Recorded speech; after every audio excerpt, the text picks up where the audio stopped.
Castelfranco Veneto, domenica 11 febbraio, sui campi di Via Sicilia è tempo del tradizionale torneo rodeo maschile, a sfidarsi 32 giocatori di quarta categoria. A spuntarla dopo 5 tiratissimi turni è il padrone di casa Tommaso Bolzon, che si è imposto con un netto 4-2-4-2 su Claudio De Nadai del tennis Volpago del Montello.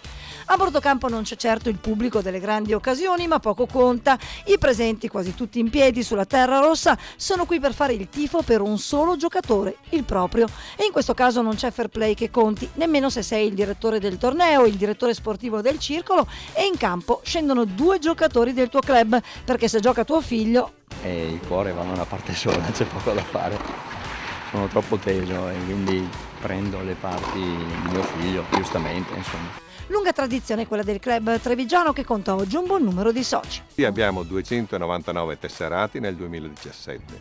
Speriamo di aumentarli ancora quest'anno, ma importante è che di questi 299, 100 sono ragazzi che fanno la nostra scuola tennis. Speriamo di trovare fuori un nuovo campione.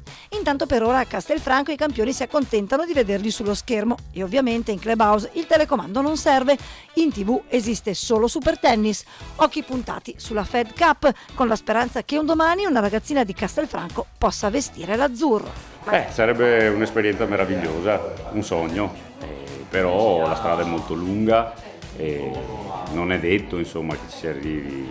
Però provare secondo me è una cosa meravigliosa, avere la voglia di provare.